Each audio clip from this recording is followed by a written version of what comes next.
Super Rugby Dream Team, the final round for Aotearoa, and it's just the one game. Plus we had round 7 from Australia, which is probably my favourite round thus far. The Force got a bit of a drubbing in the end, but man, that Reds game and Waratahs, possibly my favourite game for a long time. Low scoring, but damn, it was crazy. And I will start with two guys who played in that game. Apologies, my whiteboard markers appear to be running a bit dry. But these are the two names I wrote down first, so they've got a bit more ink. Two tight head props from that Reds and Rebels game. It is Taniela Tupou and Pone Fa'amusili. Those guys, if you haven't watched that Reds and Rebels game, they were going at it, man. Both these tight heads, apparently they're good mates if what Taniela Tupou said at the end of the game is true. Fa'amusili, if you haven't been watching AU, loves running the ball. The guy has 45 run meters. 45, and he's a tight head prop. 8 runs, 45 run meters, a clean break, and 2 defenders beaten. Somebody forgot to tell him how a prop is supposed to play.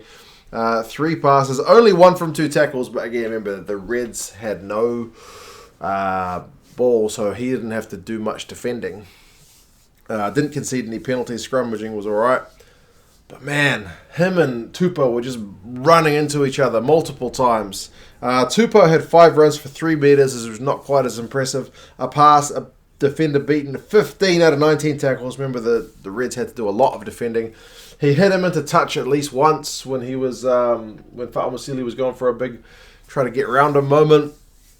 Yeah, the hits were good. Only conceded 1 penalty as well. Tupou's discipline often lets him down, but not in this game. So, thoroughly entertaining. The battle between those guys was worth the price of admission.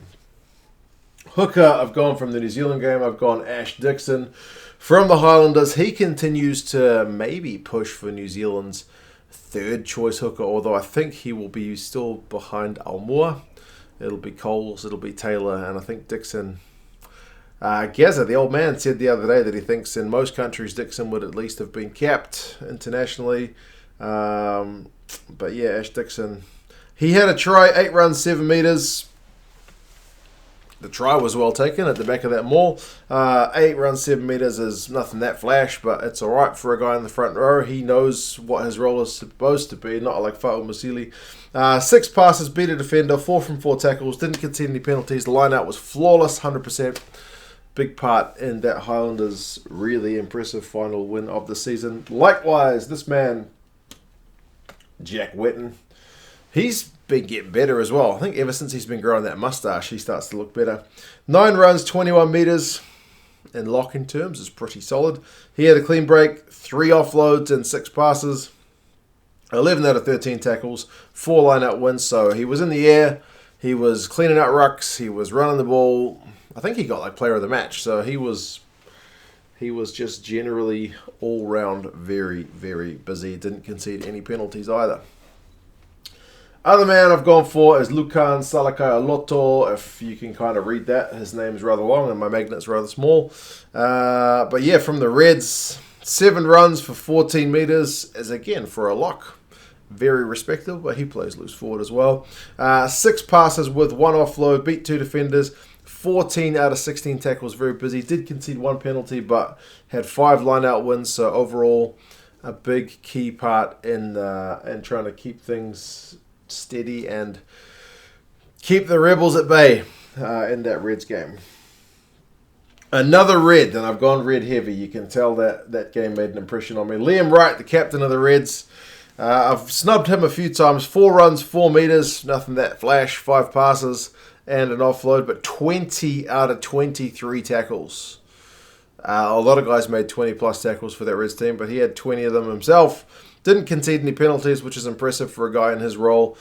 Had 2 turnovers and a line-out steal, so managed to turn over the ball from the Rebels 3 times in total, and he won 1 line-out ball. The Reds line-out was a bit average, but he at least won 1 line-out ball for the Reds. From the Force, I've gone with Bryn Stander. Now, the Force didn't have their best outing, it must be said.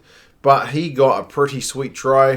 He had 8 runs for 48 metres, which is a good return. He is that kind of dynamic number 8, which is always fun to watch. He had a clean break, which would have been for his try, a defender beaten. A pass, 14 out of 15 tackles is a very good defensive effort, and the team which did ship quite a few points. He won a line-out, didn't concede any penalties. In a losing team, he was one of the guys who actually stood out as having a pretty good night. Another guy on a losing team who had a pretty good night, I thought, was Duplessis Karifi. This is probably partly the fact that I've snubbed him a few times, and I think overall in the Aotearoa season he has been pretty good. He had 3 runs for 22 metres. That's a really good return in terms of amount of metres he got per run.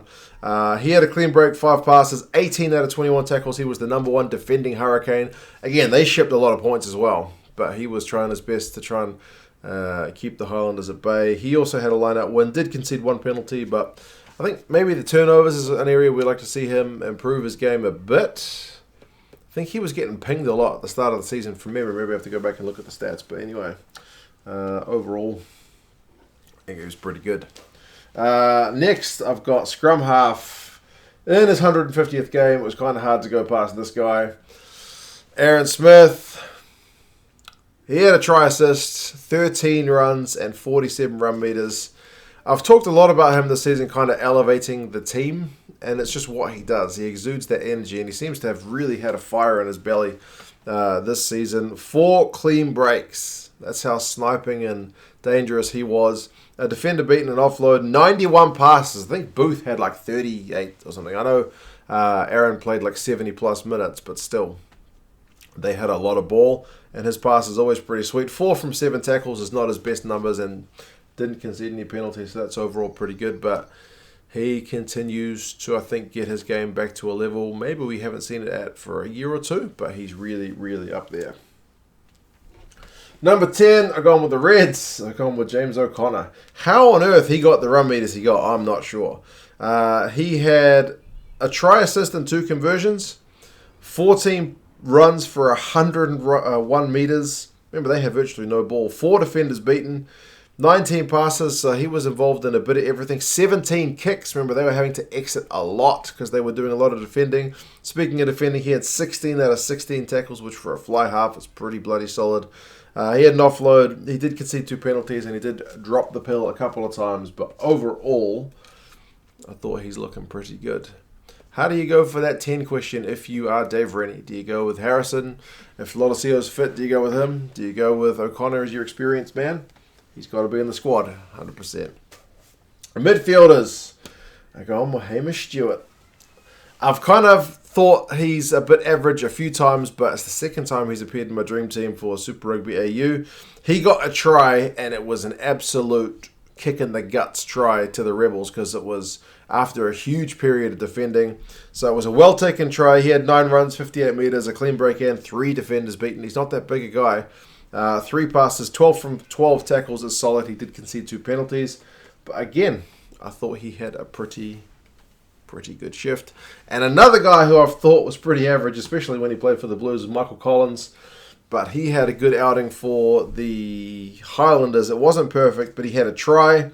17 runs for 68 metres is a good effort from him.